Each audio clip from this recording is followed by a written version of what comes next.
What's up guys, Spin Firearms here. You guys like when I do these videos. It's actually requested pretty often.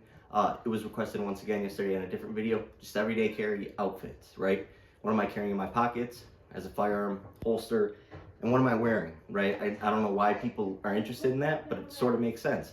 What is a comfortable way to carry while I'm wearing this? So that's what we're doing. Anyways, some Bombas socks. People even asked, are these socks better socks? Honestly, they were gifted to me and I like them, but are they that much better than any other sock? Not really, but they're really nice socks. Levi jeans, just some cheap blue jeans, nothing special. Then right here we have a Core Essentials belt. This is one of my favorite belts. Obviously it uses a ratchet design, so you release it and then you just pull on it. You don't have to mess with any holes, any loops. The holes on your belt never wear out, that whole sort of thing. And then when you come to the firearm and holster and setup, we have a CZ P10S. That's gonna be a 12+1 setup. Everything is stock. Haven't even added grips to this. 100% stock.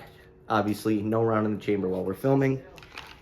Backup mag. This is gonna be 15 rounds. What's nice about the holster, which we're gonna get into, is it sets that mag low, right? Whereas your firearm's sitting at a height where you can still get fingers on drawing it. Your mag is sitting low enough to where it's not printing. So actually a really nice setup. And then like I said, with the high base plate as a plus, +3. So this is 15 rounds. It would make it 15+1. And in this setup right here, it's 27 rounds +1, which is plenty. And then when we get to the holster, I'll just take it off to show you guys and make it easier. We have a Vetter side tuck holster, I believe it is. I don't know what kind of camo it is. It just looked cool, so I got it. Anyways, awesome metal clips. Vetter always uses great clips. They work in gym shorts, sweatpants, that whole sort of thing. So basically a very versatile holster. It's kept together by this very strong material right here. I actually really like it, but it still flexes. So when it's on your specific body, if your body's like this, it's gonna sit. If your body's really, goes in thinner, it'll sit like that. So it'll flex and adjust in order for you to be comfortable and adjust your body style, since we are all made different. On top of that, as you can see, we do have the claw. That just helps your holster sit perfectly even and also make it so it's not shifting. If your handgun shifts a little too much like this, you can't get your fingers under it for a clean draw. So this is like a leveling system, in my opinion. You have 3 different points of contact, preventing it, like for plumbing, for instance, if you have 2 points of contact, it's much weaker, flimsier, it can go any way.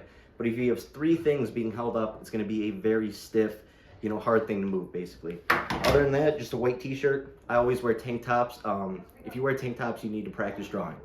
Tank tops do get in the way. I tuck them in, but sometimes they do just come unraveled, like you can see there, stuff like that. So always practice that. Hat, just a Glock hat. It was like $13 at my local store. I bought like 3 or 4 of them. Bought a black one.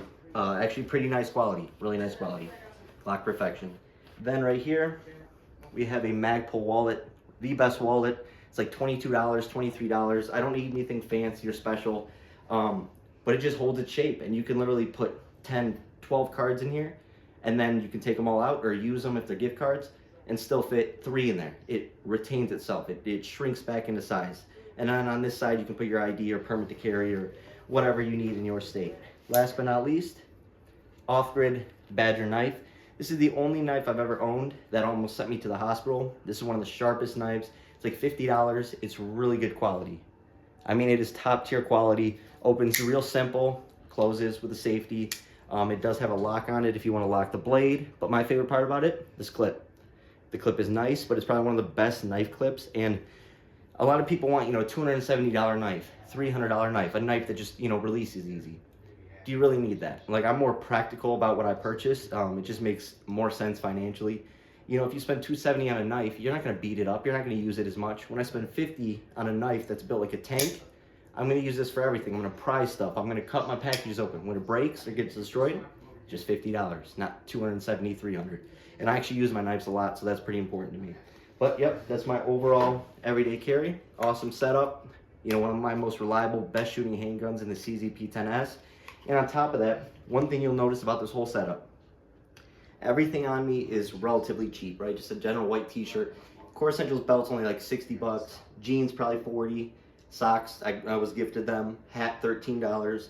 Vetter holster maybe 80 or 90 with the pattern. You can probably get it for a little cheaper without the pattern. CZ P10S about $350, and that base plate's like $25. So overall, if you really think of it, and then carry ammo, you know, 27 plus 1 or whatever we said, it's going to cost you 30 bucks or whatever. So overall, a really reliable, nice, simple setup that doesn't cost you $1 million.